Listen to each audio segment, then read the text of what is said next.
Hello, America. Welcome to the Junto Podcast, where we promote the practical applications of critical thinking and bold creativity. I am your host, Edgar Mills. Thanks for joining us.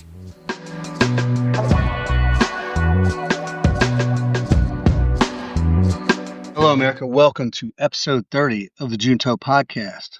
Thank you so much for listening. Thank you so much for staying with me. So what are we going to talk about today? Going to talk a little bit about intellectual consistency, political consistency, and double standards, and where we see them out there in the wild. So a friend of mine hit me up just yesterday, and we talked a little bit about the subject, and it's something that kind of weighs on him a little bit. He was curious to hear my thoughts on it. So we're going to get into it. Now, look, again, you all know I'm a libertarian by politics, and the libertarian platform, and you can think libertarian, you can think classical liberal, you can think constitutional purist if you want, or originalist. You can think a lot of things, but definitely not Republican or Democrat. Individual liberty, individual autonomy, free markets, genuine free markets, and consistent principles. We put those things above all other things when it comes to politics. Consistent principles being very important. You're hard pressed to find libertarians who are hypocritical, because they're willing to do some reflection and they're willing to adjust or consider alternative perspectives. And the hypocrisy that we see in the mainstream politics, or the extremes of either sides of that politics, it just chips away and erodes at our own personal freedoms, and ultimately invites government overreach. Now, I'm of the opinion that Democrats, for sure, and more, we're seeing that Republicans, they're all perfectly happy with government overreach. The battle is no longer big government, little government. The battle now is who controls the enforcement apparatus of government. That's who it is. That's what it is now. They're all happy with big government. Republicans and the MAGA movement, they're happy with big government. Now, during the presidential campaign, DJT ran on very libertarian sort of talking points, and he had some support from libertarian type people. But where is that today? Did he stick to his guns? No, he didn't. So what we see with the Republicans and their MAGA, the MAGA faction, is, and we'll point out some of the hypocrisies that they show. And then with the Democrats and the Antifa factions, we'll look at some of their, I don't know, I'd say pretty blatant inconsistencies. And they all of them apply double standards to issues that suit their agendas. And then they all apply selective outrage to issues that seemingly harm their agenda. And all this selective outrage, it's all disingenuous. It is selective. If you apply the same standards across the board, you would always be outraged. Really, I think so. You hear the MAGA movement out there. You hear a lot of them raging against illegal immigration, celebrating all these ICE raids and things like that. And their claim is that the illegal immigrants are a drain on resources and a friggin' physical threat to security. And they would even say national security. Now, there's some truth in that. And even though I am a libertarian, I do not advocate open borders. And when I say open borders, I mean unchecked, free flow of humans without any kind of accountability whatsoever. I believe that Congress has just failed to posit a functional immigration policy, and they don't want to. I've said this in other episodes, and I'll say it again. Congress doesn't want to institute a practical efficient immigration policy because it's a great friggin' campaign talking point to blame the other side for whatever perceived ills of illegal immigration. But the MAGA, yeah, they drain on resources and threat to our security. But then the business of the people in the agriculture industry, the MAGA movement, who are part of that industry, or the hospitality industry, specifically hotels, they they're happy to overlook illegal immigration when it benefits their interests, right? And some of you may not know this, but Trump curtailed or suspended ICE raids on hotels, on farms, and on restaurants in 2025. This year, he suspended ICE raids on those very specific industries. And I imagine the farms that were spared are government subsidized farms. And I imagine a lot of the hotels that were spared probably had ties to Trump, or at least, yeah, some ties. So he was happy to protect allies, right? Business allies.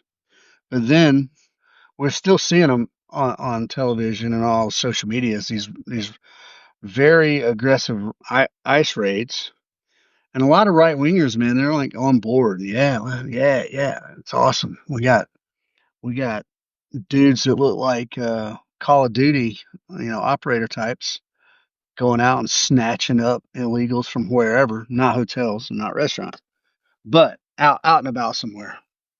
And people are they're all about that. Yeah, the right wing.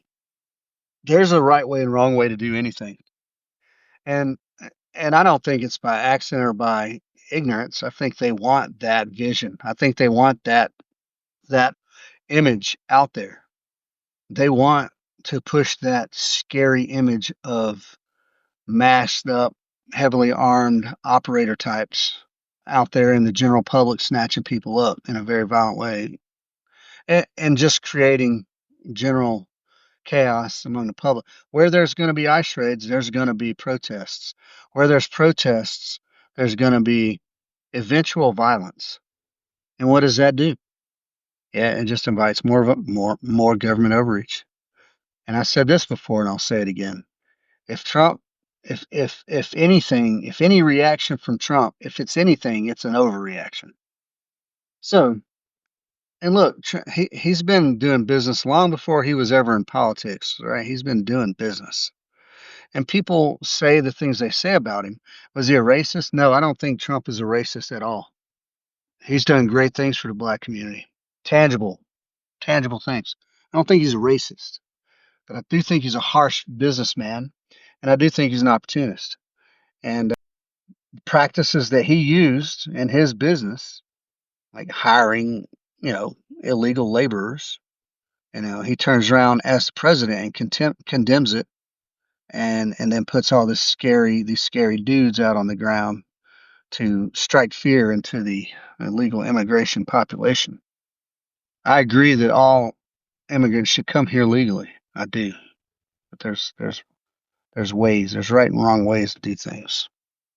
So yeah, MAGA's too happy to dogpile onto the illegal immigration situation here, but then they're too happy to defend their own use of these illegal immigrants, and that's hypocritical. Yeah, that's hypocritical. Don't be a hypocrite. And what else? What about surveillance? What about this mass surveillance? What about, well, just surveillance of American citizens in general? But if you roll out some Palantir program where they compile all this data from all these government agencies and there's easy access and it's easy to build these lists of people and you do it in the name of security in the fight against terrorism, the red hat MAGA crowd is too happy to jump on board, man. They're too happy to jump on board. But then there's another side of that coin, folks. Then they want to criticize. A big topic in the libertarian movement is all these flock traffic cameras that are constantly recording, not just people running red lights, but they're always recording. They're always compiling data, and they're essentially can be used to track you anywhere you go. Now, the MAGA people tend to frown on that, but it's very difficult to have one overreach without the other overreach. So they're happy when it comes to, well, we're using all this surveillance, mass surveillance, to pick up illegal immigrants and spot early warning of terrorists and facial recognition of bad guys and all this. But if it can be used against them, folks, it can be used against you. And that's the crux of this whole story here, is that whatever government overreach is happening, if you're in charge and you're like, oh, yeah, that's nice, imagine that power and that resource in the hands of your political opposite. And all of this is just another form of cronyism. That's all it is. That's using these resources to essentially benefit and profit your homies, your associates, your people. Yeah. So demand the right wing, well, they demand strict borders, and I think borders are important. But then they turn around and profit from cheap labor, illegal labor. They exploit. They don't think that illegal immigrants who do come here to work. I'm not talking about criminals, folks. I'm not talking about people who are trafficking in child labor and child prostitution. I'm talking about laborers. I'm talking about people coming up here to pick friggin' strawberries and stuff. The Republicans are more than happy to exploit that cheap labor. And if you don't think so, you're delusional. You're delusional. Let's move on to Democrats for a moment. Now, Democrats are happy to open the doors, aren't they? They want the doors open. Why? They want as many undocumented citizens as possible. And why? Because you can look around the nation at various Democrat-held cities, and they're trying to register illegals to vote. You get a driver's license, you can vote. You don't have to be a citizen. That's what they want. That's what they believe. Well, that's essentially buy that that's cronyism on the other end of the scale. They're essentially buying votes. You come over here, you vote Democrat, and you get all these benefits, and you get to stay. You don't have to worry. We'll protect you. We'll put you in a, what do they call it? Well, safe haven. What do they call it? Sanctuary cities. Yeah. Oh, you don't need to work. We'll put you on the snaps. Yeah. So they're happy to exploit illegal immigration for votes. Do you think the Democrats really and truly do much for the illegal population or for the immigrant population at all? Not really. They have a deeper agenda to erase the American identity, and whatever for whatever reason. But that's their game. They want to erase the American identity, and they want to flood the polls with illegal voters in order to maintain power. And then once they get control of the state apparatus, the state power, then they will try, just like Democrats are trying their best to, or Republicans are trying their best to maintain that control. I saw in recent days, old DJT was talking about a third term. Well, that's not bueno, folks. I don't care what you think about him getting robbed out of his second term or not. That's a whole different game. You don't He's served 2 terms, or he will have served 2 terms, and that's enough. The last time we saw a 3-term president, Congress had to rectify that, because that last time we had a 3-term president, he was essentially a communist sympathizer. Yeah, and you can hit me offline however you feel about Franklin Delano. All right, never mind illegal immigration. Let's talk a little bit about the far left. Let's talk about the Antifa crowd, who who on a daily basis decry fascism. Their name is Antifa, anti-fascist. They say they defend free speech as long as it aligns with their views. Yeah, as long as it aligns with their views. They are perfectly happy to use these state resources of surveillance to monitor your social media to make sure that you are not saying anything potentially racist. Or what's the catch for hate speech? Oh my God, hate speech. We can't have that. Oh no, we defend free speech, but not hate speech. Well, I got news for you. If you draw a distinction between free speech and hate speech, you're all wrong. You're confused and you have an agenda. Now, the difference between saying something ugly to somebody and calling their communistic views stupid and dangerous is different than actually threatening to kill someone or hurt someone or actually inciting violence by actually telling someone, I want you to assemble and then go and attack this event or that event. That's not hate speech or free speech. That's a clear threat. And there is a difference there. It's subtle.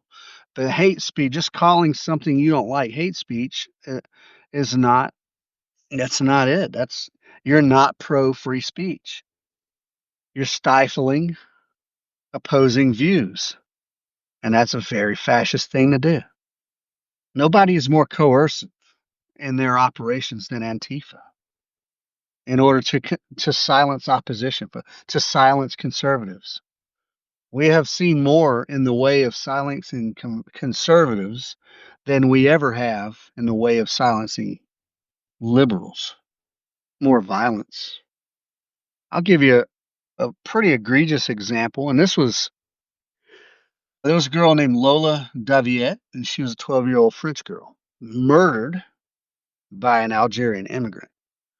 And Antifa went out there and protested against. They destroyed this girl's portrait, and they had a violent clash with regular citizens in opposition to the indictment of this Algerian freaking migrant who murdered this girl, by the way. So murder is no longer a standard for the left. That's not the point at all to them, as long as it was a white girl, by the way. So there is a very big and obvious double standard from both sides of the aisle, folks. And Antifa's, they're quite violent. They're quite violent. And I can tell you that Trump designated Antifa as a terrorist organization only last month or the month before. It's recent. And and one of the things he cited as the reason for that was that their protests, that they use their protests, violent protests, as a means to suppress any and intimidate and suppress dissent, any opposing thought. And that's what they did. They do. They strong arm. They go out in force, in numbers. And by the way, they hire paid agitators to join in on these things. Now, are they a terrorist organization? I'd say they're more of a criminal organization than terrorist organization. Now, there's always the component, right? There's a handful of definitions of terrorism kind of floating around out there. SOCOM has one, the State Department has one. They're a little different, I think. But the common theme that separates terrorism from criminal is the political component. And can we say Antifa is political? Yeah, I mean we can. I think by definition you could call them a terrorist organization based on the actual documented physical destruction that they do, and then based on the political component. If you put a dollar amount on how much damage to property Antifa's done over the past, I don't know, several years, or how many actual physical assaults they perpetrated, they did. It would be a lot. There would be high numbers there, and those techniques are very, very, very fascist in nature, very authoritarian in nature. So it's not that they oppose fascism or authoritarianism. It's that they oppose who's in charge of the authoritarian uh, regime there. As long as they're in charge, if they're in charge, then it's all good, I guess. Now, mainstream Democrats will ignore all of this. CNN will report mostly peaceful protests when there's cities on fire in the background, and that's that's from a while back, but it's absolutely true. And they'll conveniently ignore all these actions, and then anybody who criticizes those actions, they'll just label them as racist and extremist. They demand tolerance of their position, right? Well, no, it's American. It's the most American of all things to go out and protest, which ain't wrong, but it's not American to go burn down city blocks or to assault and murder the opposition. That's not American. So they leave out these little details. And this hypocrisy from the left and right, from the MAGA and the Antifa, from the Republicans and the Democrats, this all it does is stifle any rational, voluntary discourse.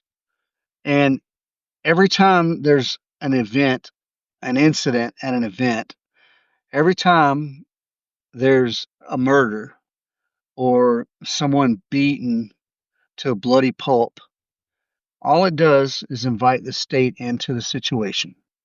And like I said earlier, I think Republicans and Democrats, I think both of them want state control. They just want to make sure that they're in charge of it. it, it and that might be a bridge too far here, but you have to, as an individual, hold yourself accountable to a standard of behavior. Believe what you believe, man, but don't think because there's a mob going on, you can throw a mask on and go and bust a bottle over somebody's head, jump up and down on a police car, because then you're just a savage. If you're doing that only because you can, only because you're just a savage. There is no, there is nothing good, nothing profitable, nothing advancing an argument about destruction. So look at yourself and look for your own inconsistencies and then fix. And I'll give you an example of that. I and I've said this on a podcast. So I repeat myself a lot, I know, but here's the example I like to use because it's true. Now you've heard me say this, folks. There are some people out there that need killing. There are some people out there that need killing. I'm not going to say who. I'm not going to say what. I'm not going to say anything like that. But I used to be very much legally for the death penalty. I used to be for the death penalty because I think there are people who've done heinous, unthinkable crimes and are dead inside and empty inside and just don't care and have zero remorse and will do it again given the opportunity. And I think those people do need killing. However, my cynicism, my faith in the state is so low. My faith in the state is so low that I don't think the state and that our system is capable of assessing and adjudicating death upon anyone because they will too readily do it kind of, I don't know, I don't want to say flippantly. Everybody pretends to be very meticulous about their decision making process, but you do have judges out there who are looking for a little bit of fame or whatever their reasons for doing things are. The system is flawed, folks, and it's flawed because it's filled with humans, and humans are flawed. But I no longer believe in a death penalty as a legal matter. Now, I do 100% believe if somebody breaks into your house and you shoot them, you're justified. Well, what if he just wanted to get out of the weather? What if he just wanted a sandwich? That's fucking irrelevant. I got to imagine somebody breaks into my house uninvited. I don't have time to assess their mental state. I don't have time to pontificate upon their motives. They've done a thing that's universally accepted as wrong. It's wrong to come into someone else's house uninvited. That's called trespassing. And libertarians do, among other things, value property rights. And you should value property rights. Even if you don't own property, even if you live in a I don't care if you live in a section 8 in the hood, behind that door is your domain. And you should care for your domain. And you should maintain it and be proud of it and be mindful of who comes in and out of it. And if somebody comes in it uninvited, well, why are they coming in uninvited, right? So I'm dragging on about people deserving what they get. The state, I don't think, has the wisdom. I don't think the state has the wisdom to put someone down. And there's plenty of examples of men who have been falsely accused, tainted evidence, some nefarious cop, lawyer, jury member, someone in the system who did a thing with ill intent. And then even then DNA, right? These days there are people who there's cases being reopened based on new DNA technology that didn't exist in the 70s or 80s or even early 90s, and they're being exonerated because DNA proves them innocent and having spent, 15, 20 years in jail. So the legal system has its flaws because people within the legal system are flawed. That's just the answer there. So no, I don't think so. That's an example. That's my example of adherence to a consistency of intellectual consistency, right? I dislike the state. I distrust the state. If somebody I think is a criminal gets sentenced to death, I think the state has overreached. And if they put that person to death, then they've potentially just murdered someone who very potentially didn't deserve it. Now, that being said, there are some cases out there, folks, that are very cut and dry. And now you got to have the sort of question about rehabilitation and things like that. I'm all about criminal reform, the criminal system, right? The justice system. I'm all about that.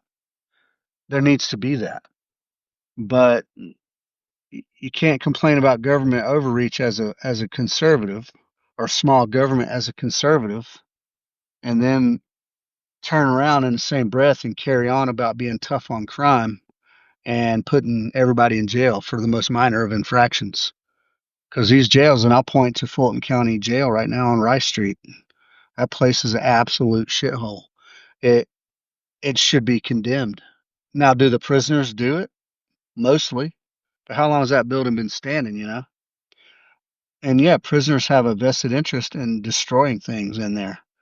They use parts, they use bits for shivs. They use mattresses to bunker themselves in. There's all kind of stuff. They'll flood the toilet to get somebody in there to have to do the work, so they get out of the cell for a little bit.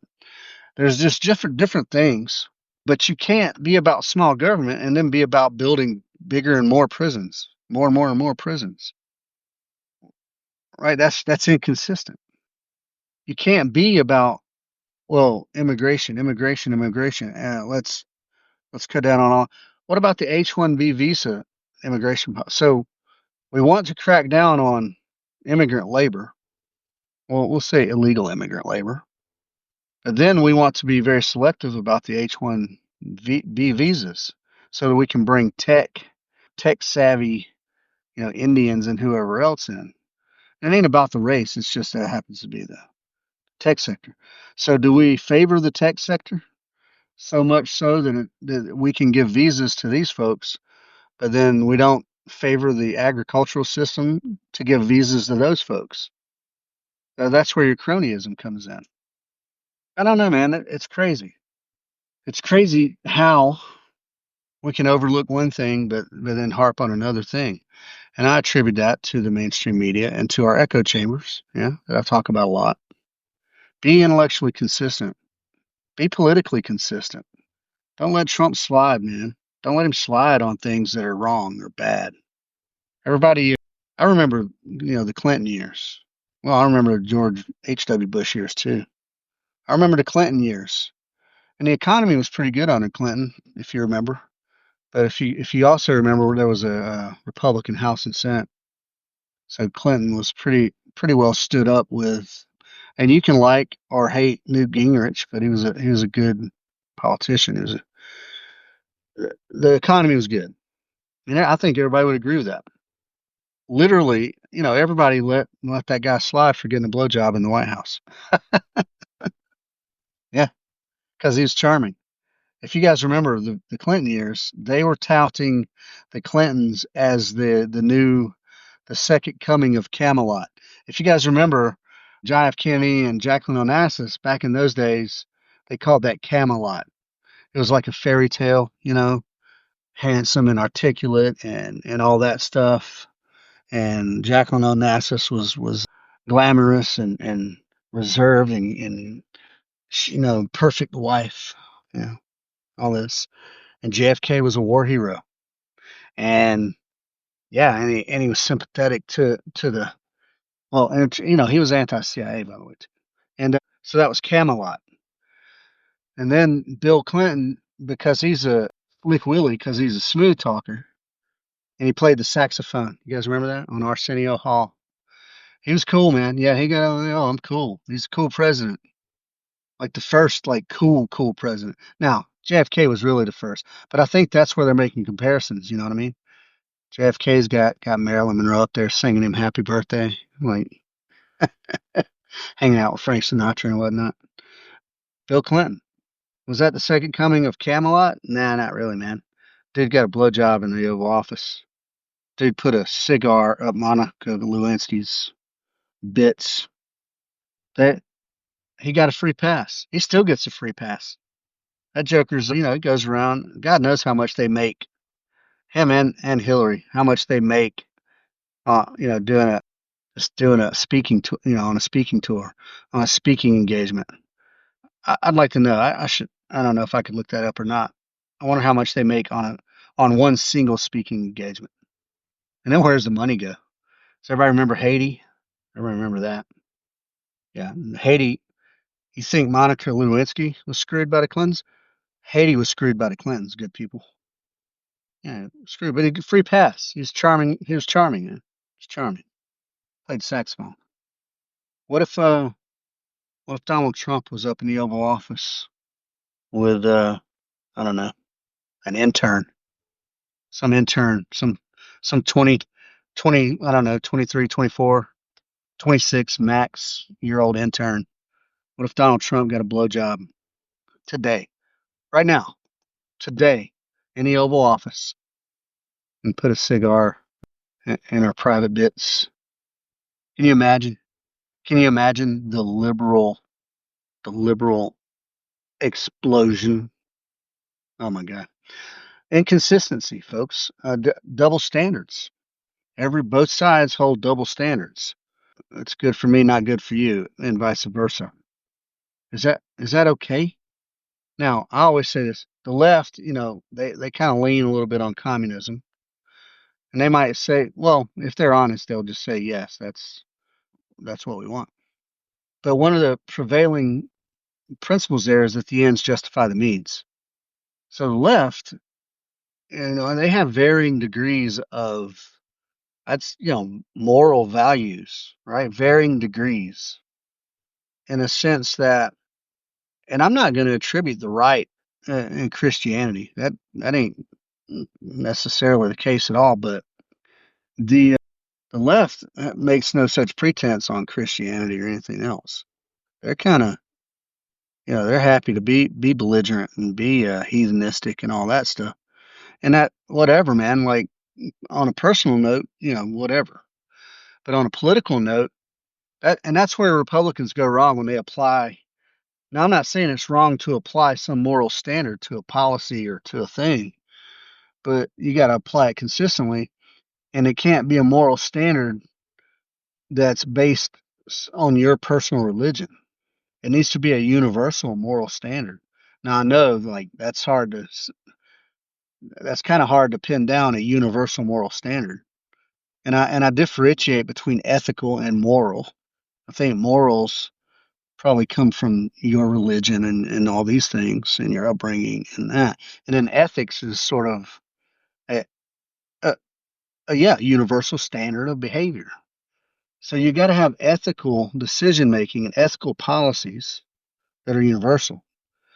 Now we can get in a deeper conversation on whether we think sort of all ethics derive from Christian values. I think they kind of do, but that's another conversation. So that's where the Republicans go wrong is they try to attribute the things they're doing to being Christian or within Christian values instead of just being ethical. And a lot of lefties will look at the Republicans and their treatment or their attitudes of illegal immigration as unethical. Because we always talk about human rights as well, right? The standard of human rights.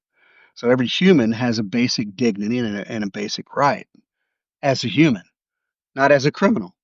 Even criminals have basic human rights, but that's where it kind of goes sour, where the Republicans will what they say is moral, but it ain't necessarily ethical, which is weird, right? They'll say it's moral within their Christian values, but it ain't necessarily ethical on the treatment of people, on a personal level. Yeah. Sort your stuff out, good people. And especially if you're into politics. If you are into politics, by all means, please, get your sources from other places. Like, don't just follow Fox News or Newsmax or whatever. Don't just follow hard right outlets. And yeah, it's painful to go over to the opposite end of the spectrum and watch hard left outlets. It is painful. It's painful for me to watch either one, but I do occasionally just to see the freaking blatant hypocrisy in action. Just to see, yeah. So check it out. I could write a scathing and blistering critique of I don't know what a generic critique of the way the Democrats treat the Republicans as people. And I could go into great detail and I could use examples. And then what I could do is that very same article, that very same essay that I write, I could I could do an opposite swap of Democrat and Republican in the words, right? At every word, every time I reference Republicans in that essay, take that out and put Democrat, and then vice versa. And it would be the same exact article. I could talk about hyperbole, and I could talk about exacerbating division and and being, if not physically complicit, at least morally complicit in promoting violence against the other side. And then I could just swap the names and it would be the exact same article. No words other than those two would change and it would be equally as valid. Yeah. Both sides are very hypocritical. Both sides have very, what's the word I'm looking for? They read the news, they consume the actions and activities that go on out in the world. They consume that stuff with blinders on, or with red colored lenses or blue colored lenses, and that's got to stop. That's contrary to critical thinking. Yeah, that's contrary to critical thinking. Be an individual. Step out of the red and blue. Criticize your own team if they deserve criticism. And if that don't, and if it's criticism to the point that you are intellectually honest and you go, you know what, that doesn't represent my beliefs. Hey, folks, the Libertarian Party's wide open, and you can. Most people are misguided about the Libertarian Party. By the way, most people are misguided, and I've said this before, and it's hilarious and true. Nobody is more critical of libertarians than libertarians But isn't that the way you want it? Isn't that correct after all? Don't you want Republicans to be critical of themselves, to hold themselves to a higher standard? Don't you want Democrats to be critical of themselves and hold themselves to a higher standard? That's what libertarians do. They're very critical of themselves and they all hold themselves to a higher. Now, there's some who are reached levels of smugness that is very about being so, what's the word I'm looking for, consistent. And I'm so much smarter than you that I'm elevated beyond you. But that doesn't play out in the political world. Most in my experience, most libertarians at least respect that the other guy has a valid point. It might be a weaker point than yours, but it's valid. Maybe. You know what I mean? I don't know, man. I didn't mean to get on here and push libertarianism. I just wanted to point out, based on my conversation with my friend Hooch, that if you're out there being hypocritical, it's a bad look for you. It makes you look like a weak person. And you are a weak person if you push hypocrisy by any other name. It's still hypocrisy. So don't be a weak person. Be strong and stand in your actual beliefs. Now, hey, by saying that, if you are a right wing extremist and you are a racist and you don't believe that there should be any brown people in America, then stand on it. Show the world what you are and be that and own it. Don't try to infiltrate what generally would be considered moderate factions of the party and try to infect it with your truth. Stand on your beliefs. Be man enough or woman enough to stand on your beliefs and then take what comes. And the same goes for liberals, Antifas.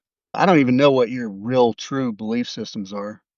If you want everybody in the world to be transgender and light tan, mochaccino, and get their genitals mutilated, and I don't know what. I mean, I don't even, yeah, be communists and somehow communist, but also Islamists. I saw a picture of a trans queer Muslim something holding a sign up. I'm a trans queer Muslim or something. You may believe that you may be trans and you may be queer, but you're not a Muslim. You're not a devout Muslim anyway, because they're not compatible. Good people. I don't care what you think. I don't care what kind of fairy tale you weave into that situation. But that person holding that sign was not in a Muslim country, by the way. They're probably in the northwest of America somewhere. But if you want to be that, hey, stand on it. Stand on it. Be that and be all of that. But guess what? Don't try to make me stand on it because I'm not going to stand on it. Don't force me to do anything. You're going to hold your beliefs, however extreme they may be, hold them and put it out there, and and and that's it. Don't try to put them onto me. I don't want the extremes from either side of that equation. I don't want it. I don't need it. It's inconsistent with what I think living a normal whatever life. And the word normal is very subjective, folks. But you can be a happy human being without ever forcing or trying to cancel or trying to call out someone or trying to do all these things. Stand on your beliefs by all means, but don't be a hypocrite. Don't be a hypocrite. Don't say you hate surveillance, but then you want certain groups, social media, to be monitored for hate speech. Don't say you hate surveillance, but you want to use facial recognition to spot potential criminals and terrorists because it's all of it. The state, the state apparatus, every resource within a state is a double-edged sword and it cuts both ways. And the people who wield the sword at the time, they're only slicing it one way, but it's always going to change hands. And if it ever gets to the point where it doesn't change hands, we probably got a big problem. The Democrats will be perfectly happy to flood America with illegal aliens who will vote Democrat and never have to worry about another campaign in their whole entire life. And the Democrats always be in power, and they would be so happy, and the world and America would go to shit financially. It would become a third world country, and then it would be like every other third world country. The highest levels of government would live very comfortably, like they do now. They would still enjoy all the goodness that they get to enjoy, and we would be out here on some kind of universal income, free health care that is barely at the level of an infantry, or like a medic. You know what I mean? Like the quality of services would drop. The cost, well, the cost would drop. I mean, we wouldn't have to pay for it for sure. We would pay for it via taxes. You wouldn't see very much of your paycheck if you had a paycheck at all. And if they were able to make everything state regulated, then you would just be on the state dole. And then what if Republicans took over? I don't know, man. I don't know. What if? It would be a very probably, well, I don't know. In an extreme version, I imagine a bunch of like American psychos. You know what I mean? A bunch of money hungry traders and mer- mergers and acquisitions, murders and inquisitions, and the weirdos and the hippies would be second class citizens. And I'm not 100% sure what that would look like, but they would still be probably very much operate in the same way as far as state control, I imagine. Yeah, I imagine. So I don't know. Well, now I'm going off on like unverifiable things. I'm just telling you opinions here, but it's always just my opinion anyway, folks. It's always just my opinion. I'm going to circle back though. Here we go. Don't be a hypocrite. If you believe a way, believe that way, but don't conveniently massage it in certain company. Just stand on your beliefs. Yeah, just stand on them politically. That being said, if you believe it's okay to go out and murder somebody, no, you're not. You're that's psychotic and wrong. Believe what you want to believe and let other people believe that what they want to believe. If it comes down to you arguing about it and fighting over it, just don't. Just choose not to. You can just as easily cuss somebody out or go, "Hey man, you want to go grab a pint over and talk shit over a Guinness?" You might find out you both like some of the same things. You know what I mean? Yeah. It's just as easy to do one as the other. But these days, political discourse, at least on the socials and at least on TV, it's all dominated by emotion. And that's emotions will play tricks on you. So don't be guided by emotions. Stand on your beliefs. Don't be a hypocrite. Don't let emotions dictate your actions. Feel what you need to feel, but don't let them dictate your actions because you get in trouble that way. Yep. Man, all right. I droned on and on. I droned on and on. What I'm getting at is be consistent. Don't be a hypocrite. Consider other people have every bit as right to believe something as you do.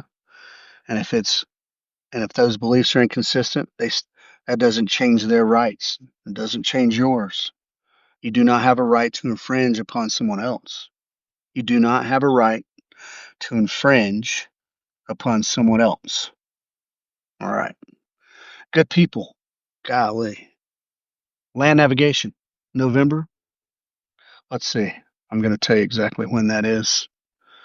Land navigation, November, blah, blah, blah, blah, blah, blah, blah. This is the 2-day course, and it is on 15 and 16 November. 1 day classroom, 1 day in the woods. We provide all the equipment. The 3-day land navigation course slash challenge, that's an overnighter in the woods. That is on December 5 through 7. December 5, 6, and 7. That's 1 day in the classroom and then one overnighter in the woods. So December 5 and 7. That's a challenging course. We we have a few seats available for that. And the recommendation here, we provide all the equipment, good people. The recommendation here is that, it does require a little fitness. I don't think you need to be an ultra runner, good people, but it requires a little bit of fitness. You will be taxed out there physically. So be mindful. The good news is it's in December and the trees won't have any leaves on them. So you'll be able to see, at least during the daytime, you'll be able to see well. All right. And then for shooting wise, let's see, November 9th, we got the Fall of the Wall 2-gun match, celebrating the fall of the Berlin Wall, one of the most iconic symbols of communism ever to have existed. I can remember watching that on the news as well on CNN the very day that that wall came down, and it was very inspiring, and it's what inspired me. One of the things that inspired me to join the army. Yep, Fall of the Wall 2-gun match, November 9th. And that's going to be 4 action stages, at least 2 2-gun stages, and probably 1 pistol, 1 rifle, and then 2 2-gun stages. So it's going to be a good time. It's going to be fun, fast-paced stages, and so check that out, good people. And then go on to the juntopodcast.com and read some of the blogs, catch up on some. Well, to catch up on the podcast, you got to listen on your podcast platform because the website only has the last 3. It just has the top 3 podcasts on it, so or the last 3, the most recent 3. But anyway, get on there and read the blogs, folks. Give me your feedback in any way if you want to email me or whatever. Do want to hear your feedback. Please follow on Instagram, and then please consider giving to the Help a Homie Fund. That is givesendgo.com/help a homie. And for those of you, again, that have given, thank you so much. This goes to regular people who just need a little help. This is a way for me to give to people who might not qualify for any programs, or they have a job but their car's broken, they can't get to and from. There's just all sorts of little things that little people around town need help with, and I want to be able to help with that, and I appreciate you guys helping me to do that. All right, once again, folks, thank you so much for listening. I appreciate each and every one of you. Please reach out and give me feedback at any time. Treat each other well, good people, and have good manners out there in the wild. Have good manners out there in the wild. All right, I love you guys. Take care.